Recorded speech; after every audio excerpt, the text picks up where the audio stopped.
नमस्कार, आप देख रहे हैं विधायक का रिपोर्ट कार्ड और आपके साथ मैं हूं कायनात अंसारी। हर बार की तरह इस बार भी हम बात करेंगे किसी एक विधानसभा क्षेत्र से जुड़े मुद्दों और वहां की मौजूदा समस्याओं की, जिसका सीधा जवाब देंगे जनता द्वारा चुने हुए प्रतिनिधि और बताएंगे कि 2 साल में अपने हलके में उन्होंने कितना काम किया और भविष्य को लेकर उनकी भावी रणनीति क्या है। तो आज बात होगी असंध विधानसभा सीट की, जहां से चुने हुए विधायक शमशेर सिंह गोगी देंगे जनता से जुड़े सवालों का सीधा जवाब। लेकिन चर्चा शुरू करने से पहले देखिए ये रिपोर्ट।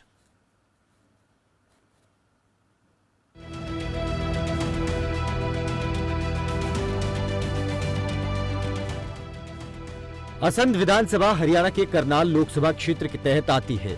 करनाल में कुल 9 विधानसभा सीटें हैं। 2019 के विधानसभा चुनाव में असंध सीट पर कांग्रेस ने जीत दर्ज की।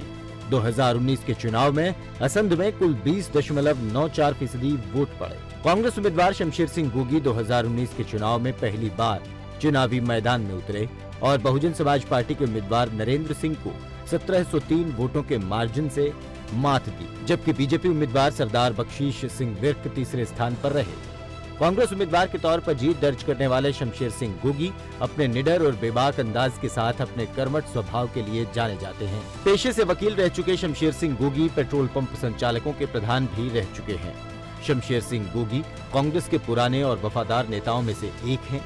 कांग्रेस से शमशेर गोगी का नाता करीब 5 दशक पुराना है। राजीव गांधी के समय यूपी चुनाव के वक्त शमशेर गोगी हरियाणा से कांग्रेस के प्रचारक भी बने। अपने हलके के विकास की बात हो या फिर सिस्टम की सुस्ती, हर मुद्दे पर शमशेर सिंह गोगी विधानसभा से लेकर हर प्लेटफॉर्म पर बाखूबी उठाते रहे हैं। असंध को जिला बनाने, असंध करनाल मार्ग से टोल टैक्स हटाकर जींद सीमा पर लगाने, असंध में स्पोर्ट्स कॉलेज बनवाने समेत अधूरे बाईपास को पूरा बनवाने की मांग समेत कई मांगे शमशेर गोगी प्रदेश के मुखिया के सामने रख चुके हैं। तो आज विधायक का रिपोर्ट कार्ड में जानेंगे शमशेर सिंह गोगी से उनके हलके का हाल और कितनी तेज हुई विकास की चाल।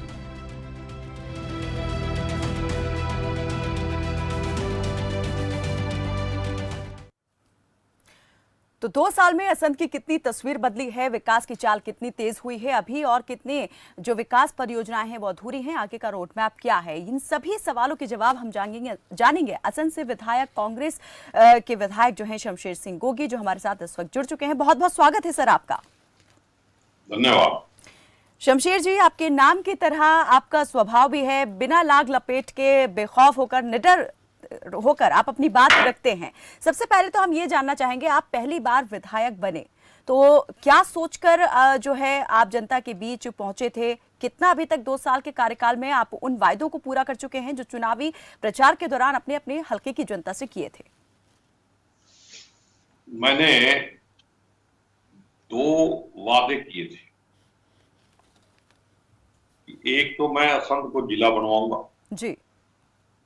एक मैं स्पोर्ट्स कॉलेज बनवाऊंगा, क्योंकि हमारे एरिया में भी बहुत सारे नौजवान लड़के लड़कियां इस तरह की प्रतिभा रखते हैं कि वो स्पोर्ट्स में आगे बढ़ सकते हैं। जैसे कबड्डी में, वॉलीबॉल में बहुत सारे लड़के आज भी हमारे एरिया के नेशनल टीम में हैं, इंटरनेशनल टीम तक खेले। लेकिन सत्ता ना होने की वजह से ये दोनों काम अभी अधूरे हैं। जिला बनाने की प्रक्रिया जो है वो कमेटी के पास चला गया और उन्होंने सर्वे भी कर लिया। कब डिक्लेयर करेंगे ये तो मुख्यमंत्री जी, देखो सत्ता का पक्षधर है जी और राजनीति भी है, तो जब उनको खुद को क्रेडिट लेना होगा उस दिन डिक्लेयर करेंगे। लेकिन विपक्ष में तो आप हैं। विपक्ष में तो मैं हूं, जब भी तो मैं उठा रहा हूं। और विपक्ष में होते हुए मुख्यमंत्री जी ने मेरे को हाँ भरी है कि हम असंध को जिला बना देंगे। और ये एक लॉजिकल मेरी डिमांड है, क्योंकि असंध जो है उसके चारों तरफ 4 जिले हैं जी। चारों से 45 किलोमीटर की दूरी है, जबकि जो जिले बने हैं उनके अंदर 20 से 25 किलोमीटर की दूरी पे बन गए। उनकी जो दूरी थी, जैसे भिवानी से दादरी 28 किलोमीटर, हांसी और गुवाने का नाम चल रहा था जो 20-25 किलोमीटर के ही दायरे में आते। तो जब मैंने अपना लॉजिक रखा तो मुख्यमंत्री जी ने हाँ बोला। जी। दूसरा स्पोर्ट्स कॉलेज का मैंने एप्लीकेशन दी थी, एक बार स्पोर्ट्स विभाग वाले उसका जमीन देखने भी आए थे, जमीन का भी हमने पंचायत से रेजोल्यूशन दे दिया था, उसके बाद अभी कोई कार्रवाई नहीं हुई। असंध को आपने कहा कि जिला बनाने की मांग आपने मुख्यमंत्री के सामने भी रखी है और चुनावी वायदे के तौर पर भी आप इस बात को लेकर उतरे थे। सबसे पहले तो इसके पीछे का कारण हम जानना चाहेंगे, आखिर क्यों चाहते हैं कि जिला बन जाए असंध? क्या अभी आप वो तमाम विकास कार्य नहीं करवा पा रहे हैं जो आप मानते हैं कि जिला बनने के बाद जो है और तेजी से हो पाएंगे? ये अभी आप देखो कि असंध जो है वो करनाल से 45 किलोमीटर दूर है, लेकिन उस 45 से आगे भी 30 किलोमीटर तक जिला है, जींद की साइड। जो मेरा आखिरी गांव है हल्के का जिमरी खेड़ा पोपड़ा के साथ, वो करनाल से 75 किलोमीटर से भी ज्यादा पड़ता है जी।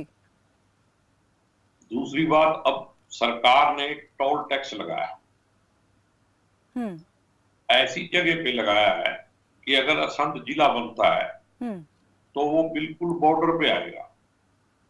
जो करनाल और असंध का बॉर्डर बनेगा लगभग वहां आएगा। आज पूरे असंध क्षेत्र के लोगों को करनाल हेडक्वार्टर में आने के लिए टोल टैक्स देना पड़ेगा। ये तो किसानों की मेहरबानी है कि अभी बंद है, वरना जिसको करनाल असंध डेली आना है, कोई व्यापारी है, कोई नौकरी पेशे वाला है, किसी भी तरह का है, तो उसको 150 रुपये कम से कम देने पड़े। तो इस तरह का असंध वालों को अपने डिस्ट्रिक्ट हेडक्वार्टर जाने के ही पैसे लगे, ये तो जुल्म हो गया ना। और मैंने जब इसकी आवाज उठाई तो मैंने कहा भी ये जजिया टैक्स असंध पे क्यों? अगर आपको ऐसा लगता है कि हमारा आना जाना नहीं जरूरी है तो आप हमारा जिला बना दो, हमारे को ना डीसी ऑफिस जाना पड़े, यानी टोल टैक्स से छुटकारा मिल जाए, निजात मिल जाए, इसलिए आप चाहते हैं कि असंध को जिला बना दिया जाए? नहीं, असंध को जिला वहां की जरूरत है, ये बहुत पुरानी मांग भी है, लेकिन कभी जोर से नहीं उठी। तो अब मैंने विधानसभा में भी और बाहर भी इसको जोर शोर से उठाया है। ये तो मैं एक एग्जाम्पल दे रहा हूं सरकार की कि with in district Assandh division जो है उसके लिए टोल है। क्यों नहीं जींद जिले के बॉर्डर पे लगाया हो जहां करनाल और जींद का बॉर्डर था? ये मतलब उनको थोड़ा सा सोचने में शायद कमी रही, या वो असंध वालों को कोई सजा देना चाहते थे कि उन्होंने कांग्रेस का एमएलए बना दिया इसलिए यहां लगा दिया। तो ये आप ये मानते हैं कि कांग्रेस के उम्मीदवार को चुना और कांग्रेस से एमएलए चुनकर आ गया, इसीलिए टोल टैक्स की जो एक यहाँ पर सजा है वो दे दी गई असंध वासियों को? ऐसा हो सकता है, वरना तो असंध के लोगों को करनाल में हमारा डिस्ट्रिक्ट हेडक्वार्टर है, सेशन जज यहाँ है, डीसी यहाँ है, एसपी यहाँ, हर तरह की जो डिविजनल ऑफिस है वो यहाँ है। तो वो अगर लोग यहाँ आते हैं तो क्या मतलब उनकी गलती क्या? 150 रुपया क्यों दें? और जो मतलब करनाल जिले में वहां टाउन से अंदर रहते हैं वो नहीं दें। तो ये पता नहीं लेकिन किस तरह की मुख्यमंत्री मनोहर लाल के बारे में आपने खुद कहा कि वो जुबान के धनी व्यक्ति हैं, जो कहा है वो जरूर पूरा करेंगे। आशा है, आपको उम्मीद है? मैंने तो कह दिया, अब तो मुख्यमंत्री जी के ऊपर लायबिलिटी है कि वो इस बात को पूरा करें, मेरी बात की इज्जत रखें, जिला बना दें। एक आपने स्पोर्ट्स कॉलेज की भी बात यहाँ पर की। स्पोर्ट्स कॉलेज को लेकर क्या अभी तक कोई कार्रवाई हुई है? आपने प्रपोजल रखा सरकार के सामने? ये कट गया जी। शमशेर जी,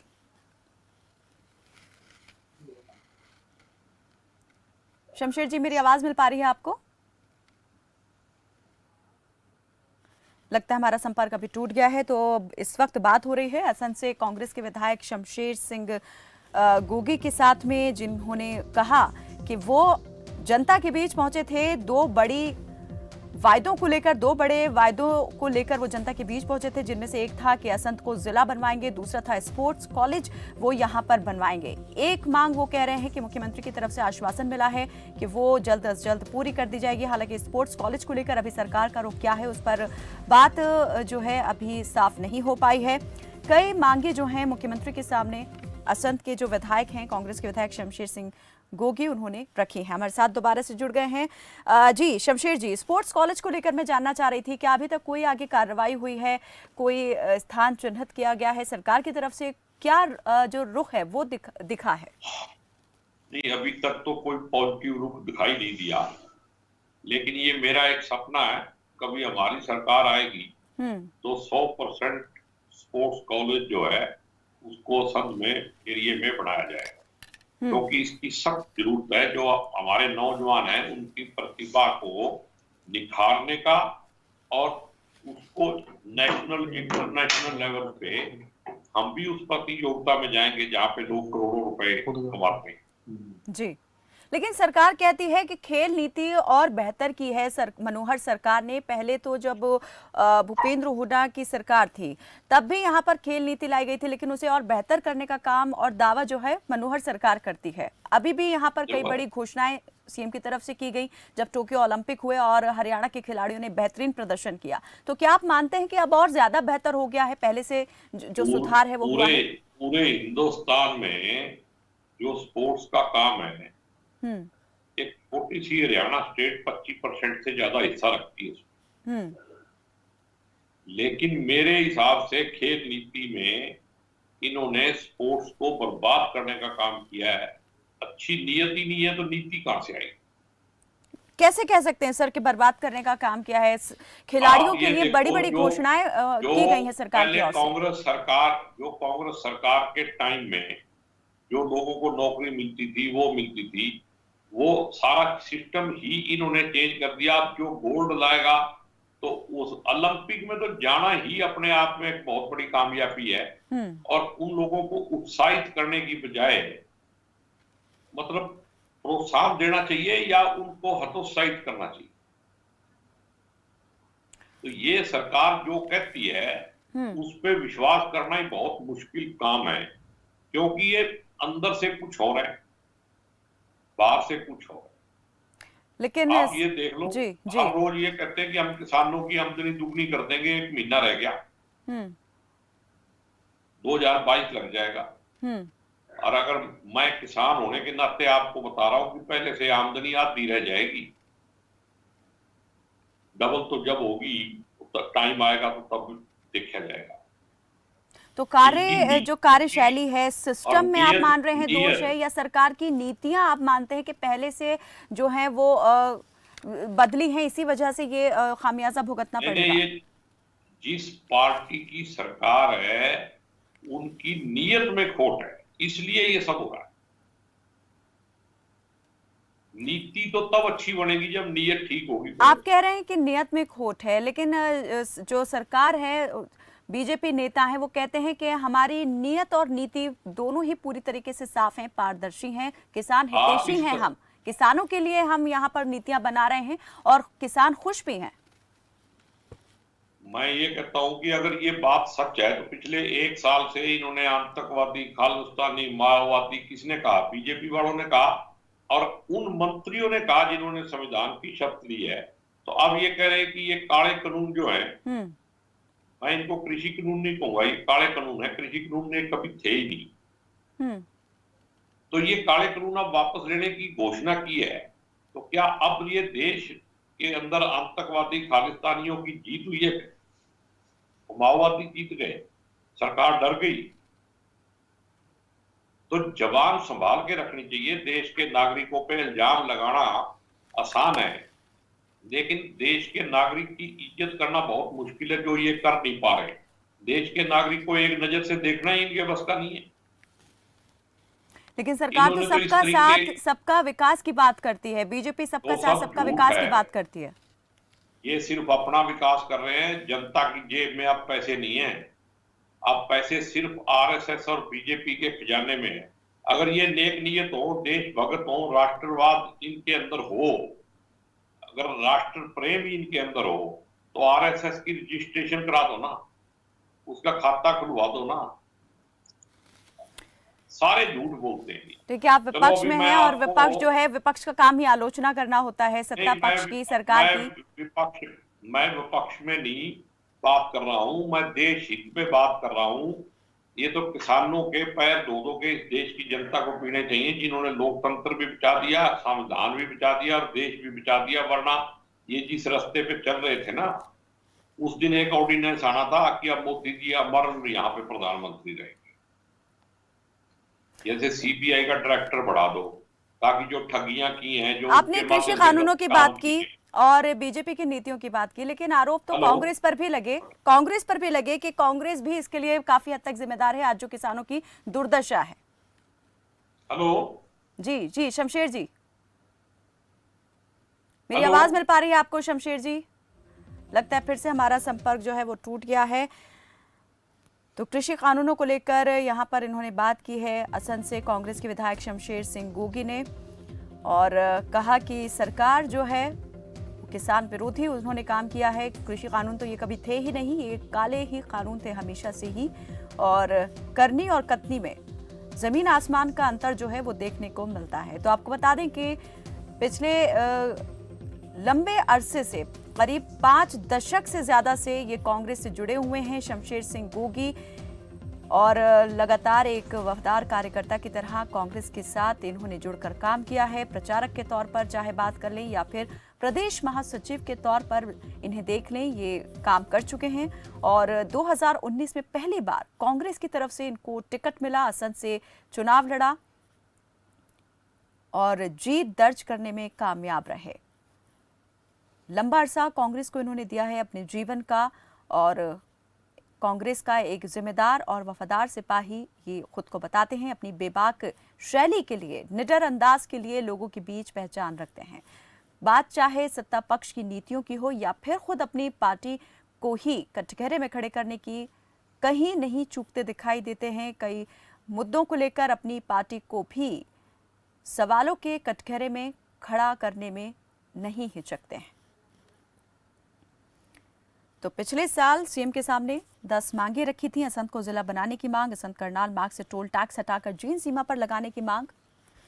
हमारे साथ एक बार फिर से जुड़ गए हैं शमशेर सिंह गोगी।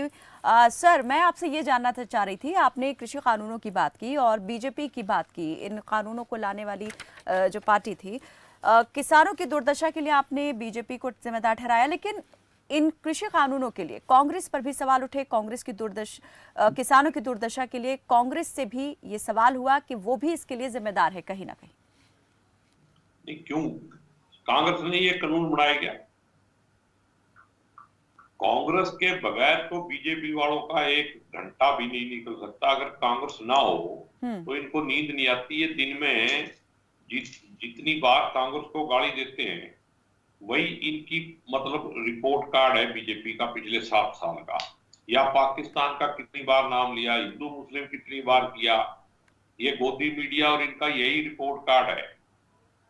कृषि कानूनों के ऊपर कांग्रेस को सरकार में ये है, पिछले दरवाजे से ऑर्डिनेंस के माध्यम से कानून ये बनाते हैं। लेकिन अब वापस लेने की घोषणा भी हो चुकी है प्रधानमंत्री की तरफ से, उन कानूनों को वापस लेने की घोषणा भी की गई। मैं आपसे ये कहना चाहता हूं कि कितनी घोषणाएं की और बाद में अमित शाह जी कहते हैं वो तो इलेक्शन के जुमले थे। अब तो ये इलेक्शन है यूपी का, इसलिए घोषणाएं हो रही हैं। जिस दिन ये संवैधानिक तौर पे सामने आएंगी, उस दिन फिर उसके ऊपर हम स्वागत कर देंगे।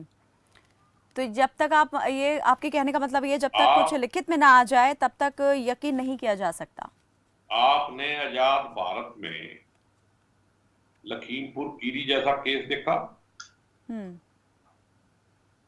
वो किसानों के ऊपर ही है क्या? वो देश के नागरिक थे और उनको कुचलने वाला गुंडा आज भी होम मिनिस्टर है देश का, राज्य मंत्री, और वो स्टेज शेयर करता है सरकार के साथ, होम मिनिस्टर के साथ, मुख्यमंत्री के साथ, और गरीब किसानों को न्याय दिलाना चाहते हैं। मोदी जी तो इतने बड़े विश्व नेता हैं और अपने देश के लोगों को ये आतंकवादी और उनको बताने वालों को गले लगा के रखते हैं। चले सर, तो ये तो ऐसे रही बिल्कुल कृषि ऐसे कानूनों और उसको लेकर जो एक भी एक बातचीत सांप हुई, होता वाद है। विवाद हुआ उसकी बात। लेकिन मैं ये जानना चाह रही हूँ, आप लंबे अरसे से कांग्रेस के साथ जुड़े हुए हैं, पहली बार आप चुनकर असंध से विधायक आए, उसके बाद में पहले क्या तस्वीर थी असंध की, आपकी तरफ से क्या क्या विकास कार्य करवाए गए, कितनी सूरत बदली है असंध की, और अभी 3 साल का कार्यकाल शेष है, आगे की क्या योजना है? देखो, मैं आपको बताता हूँ कि मैंने विधानसभा में वेटरनरी हॉस्पिटल की बिल्डिंग नहीं है, वो पिछले साल कहा था, और हमारे मंत्री जी महोदय ने कहा था कि 1 साल के अंदर वो पूरा हो जाएगा, जिसका काम अभी तक शुरू नहीं हुआ। हम्म एक सीएम अनाउंसमेंट है, इसमें 100 बेड का हॉस्पिटल करना है, सीएचसी। हम्म डॉक्टर तो नहीं है हमारे एरिया में, बहुत शोर मचाने के बावजूद भी नहीं मिले, लेकिन उसका भी काम शुरू नहीं हुआ है। एक स्टेडियम बनना है, वो भी सीएम अनाउंसमेंट है, उसका भी काम शुरू नहीं हुआ है। हम्म और एक अधूरा बाईपास था, जी उसको भी इन्होंने अटका रखा था, भी जमीन एक्वायर करनी है। फिर मैंने इनको एक तरीका बताया हम्म कि उसमें जमीन एक्वायर करने की जरूरत ही नहीं है, वहां पे ड्रेन की जगह है, उसकी एनओसी लेके दी भाग दौड़ करके, अब वो बनने जा रहा है। और पिछले 5 साल में 1.65 मीटर सड़क बनी थी पीडब्ल्यूडी की, हम्म पूरे एरिए में। हम्म अब मैंने 7-8 सड़कें मंजूर करवाई हैं, जी और उससे ज्यादा सड़कें तो बन चुकी हैं। जो सड़कों की रिपेयर करवाई है बहुत सारी। हम्म अभी ऐसे ही एक मेरे हल्के के 2 गांव है, अलीपुर और कतलाड़ी, जी वहां से प्योंत गांव को सड़क नहीं थी, वो मंजूर हुई है, उसका टेंडर होने वाला है। हम्म छोटे छोटे गांव में सड़कें, सड़कों का मामले में काफी काम हमारे हमारे उसमें हुआ है, इसकी पैरवाई मैं दिन रात कर रहा हूं। और मैं चाहता हूं कि जब पॉलिसी है स्टेट सरकार की कि कोई रास्ता कच्चा ना रहे, तो फिर हमारे एरिया में कच्चा रास्ता क्यों? जी और वो लगभग लगभग नजदीक जा रहा है, हो सकता है अगले साल तक हम्म वो काम जो है काफी नजदीक लग जाए। हम्म उसके जितनी जी सड़कें मंजूर हुई हैं उनके टेंडर होने वाले हैं। पब्लिक हेल्थ का बहुत बड़ा काम हुआ, बहुत सारे ट्यूबवेल लगवाए जहाँ पीने का पानी नहीं था। हम्म और असंध के अंदर भी जो सीवरेज वगैरह का काम जो है वो अब शुरू हुआ है। हम्म इसके अलावा बहुत सारी ऐसी बातें हैं जिसके ऊपर ये गौर ही नहीं करते, सिर्फ हाजी हाजी करते हैं। 5 करोड़ की ग्रांट दी थी, आज तक जी 3 करोड़ 80 लाख उसमें से नहीं दिए। मैं थक गया फोन कर करके, 2 साल हो गए, कभी ऊपर से कुछ लगा देते, कभी कुछ। यानी और अभी तक आपके जिसको कहने का मतलब है 1 करोड़ 20 लाख की ग्रांट ही आपको मिल पाई है? बस, और बाकी जो 2 करोड़ देते थे आदर्श गांव के, वो कोरोना का नाम लेके पिछले 2 साल से बंद है। तो हम्म इस तरीके से, और अफसर जो है वो बिल्कुल बेलगाम है, वो हम्म हमारी बात ही नहीं सुनते, जो जिला लेवल पे। हम्म इसी तो तरह की ऐसे में लगता एमएलए है वाली। आपके लिए कितना मुश्किल हो जाएगा अपने हल्का वासियों को जवाब देना, अगला जब चुनाव आप लड़ने के लिए उतरेंगे मैदान के अंदर, तो क्या वायदे फिर आप अपने हल्के की जनता से करेंगे? कितनी आप मानते हैं कि 3 साल का जो अभी कार्यकाल ये आपका शेष हल्के, बचा है वो उसमें आप आप पूरा कर देंगे उन विकास कार्यों को जो आपने वायदा नहीं, किया आप था? मेरी बात समझो ना। जी मैं विपक्ष में हूं और हल्के की जनता बहुत समझदार है। हम्म विपक्ष के होने के बाद भी जितना काम मैंने किया, सत्ताधारियों ने पिछले 5 साल में उतना नहीं किया। हम्म मैंने बताया ना आपको, उन्होंने जी 1.65 मीटर सड़क बनाई, हम्म और मैंने कई किलोमीटर बनवा दी, कम से कम भी 20 किलोमीटर के नहीं दी। तो ये अपनी मेहनत पे है। मैं कोई कमीशन लेने के लिए और उसके लिए इंतजार नहीं करता, ना टाइम खराब करता। मैं दिन हम्म रात इस काम पे हूं कि ये काम गड़बड़ है। अब जैसे मैंने एक कंप्लेंट की, यहाँ पे बहुत सारा एक करप्शन का काम हुआ। हम्म भाई, असंध में 5 पॉइंट बनाया गया, बहुत सारी व्यायामशाला बनाई गई, हम्म उनमें बहुत बड़ी ठगी हुई है। उसका लेटर मेरा डीसी को गया था, डीसी ने उसको इंक्वायरी भेजी। आज तक उसका यही नहीं पता कि कोई इंक्वायरी है कहाँ नहीं है। चलिए, यानी कि जो अफसरशाही है वो आप कह रहे हैं कि बेलगाम है, जनप्रतिनिधियों की पूरी सुनवाई तरह बेलगाम है और नहीं होती है। भ्रष्टाचार में लिप्त है। असंध के अंदर एक सब्जी मंडी चलती है, उसके पीछे इतना बड़ा पौंड है जिसमें इतनी गंदगी है, उसको हटाने के लिए असंध के अंदर हड्डो रोड़े की जगह नहीं है। हड्डो रोड़ा समझते हो आप, जहाँ पे जानवर मरते हैं उनको फेंका जाता है। उसके लिए भी पिछली बार असेंबली में मैंने बात उठाई थी और हमारे मंत्री जी विज साहब कहते हैं कि हमारे पास जगह ही नहीं है, हड्डो रोड़ा नहीं बन सकता।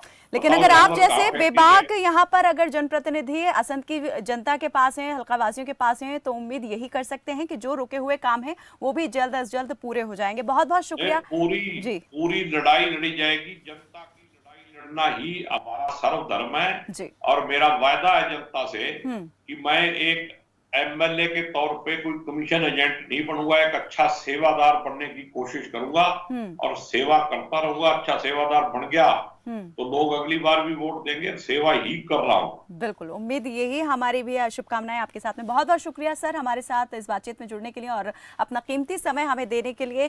तो असंध की जनता से उनके जो जनप्रतिनिधि हैं शमशेर सिंह गोगी, उनका यही वायदा है कि जो कुछ भी चुनावी वायदे उन्होंने अपने हल्के की जनता से किए थे उन्हें वो जरूर पूरा करेंगे, प्रयास करते रहेंगे और उनकी कोशिश तब तक जारी रहेगी जब तक जो है समस्याएं जड़ से खत्म नहीं हो जाती हैं। फिलहाल के लिए मेरे साथ बस इतना ही। आप देखते रहें खबर फास्ट। नमस्कार।